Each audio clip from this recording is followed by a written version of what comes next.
有些少嘢想提一提嘅。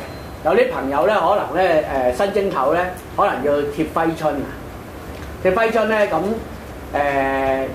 如果你睇咧，一般個揮春咧，你就要分翻譬如我哋舉個例，你剛才已經知道邊啲位置係好嘅啦。你就喺個客廳嗰度，我哋剛才知道東南西呢三個位都係好嘅。東係咩啊？東係文昌嘛。南係官星啊嘛，西係財星哦，咁所以咧你就應該喺個客廳幾個廳嘅中間揾咗東南西。咁如果你想個揮春係有關事業步步高升嘅，咁你咪喺個客廳嘅南嘅位置咧就連個揮春係同事業有關。咁如果喺客廳嘅西面咧，你可以連個揮春咧係同財運有關。就喺阿仔間房嘅東面咧，又連個揮春咧同讀書有關，即係你咁樣連都得。咁就變咗你想身體健康好咧，你就都係喺個財位或者喺事業位咧嗰度連個身體健康都得嘅啊。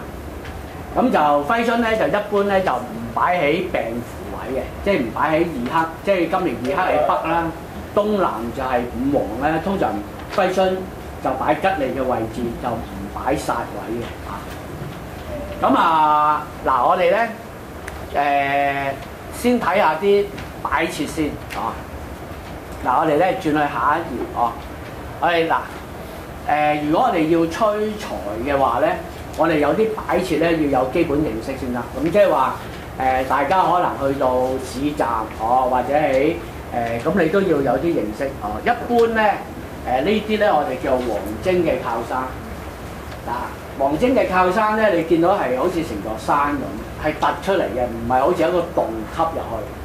嗱，呢個突出嚟咧就係招咩咧？係貴人財，即係話我投資股票嘅，咁我要有少少偏財先得。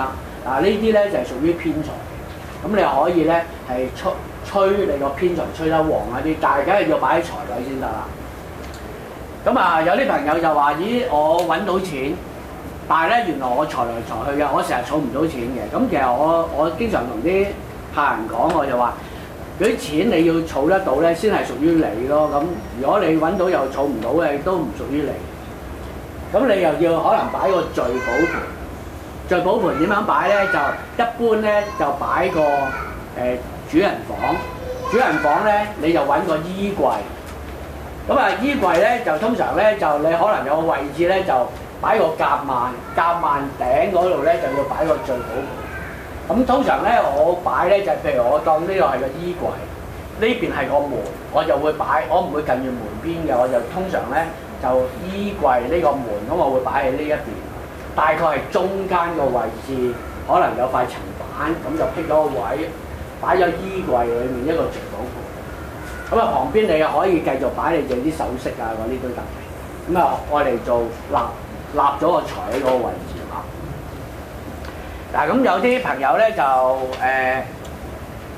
可以咧唔擺呢個咧，擺呢個都得嘅，即係一個散紙兜有個彩皮，咁擺啲散紙落去，呢個都係聚寶盤。咁但係呢個就個威力咧冇呢個咁犀利啦。咁嗱，我哋再睇嗱，咁有陣時咧我哋就要擺個彩燈嘅。即係催財嘅過程裏面咧，火去暖土，因為你見到頭先嗰個黃精靠山係我哋喺五行上面屬土，就擺喺8嗰個位置。咁你要有盞彩燈咧嚟，你個黃精靠山就擺喺呢度旁邊，火去暖土。你見到呢度係個罩住咧，就將啲氣咧咁吹落去，咁然後呢度就靠山，咁然後就吹翻個氣過翻你張梳化個位，譬如舉個例咁樣。咁呢個就係最好。有啲朋友咧，佢可能買咗支水晶燈，就一條條咁吊，啲氣就散晒，咁點樣吹咧？咁吹唔到啦，一定要罩住嚟吹咧，先係最強。咁另外呢個咧流水翻屯咧，而家都好興嘅。大家去到花園街咧，你會發覺好奇怪嘅，點解04年之後咧？擺啲風水盤咧，好多時上面有滾球喺度轉動。其實咧就點解我話呢兩座個風水比較上好啲咧？你住緊呢兩座，因為咧有部分單位望到海。咁咧，如果你睇喺我喺動新聞上面講咧，做一個局叫引水歸塘，一定要係點咧？就要喺你間屋，你先揾咗個財位出嚟先，即係間屋個財位喺邊度。而啱啱個財位你又望到個海咧，咁就最 perfect 啦，就擺一個咁嘅滾球。咁咧就。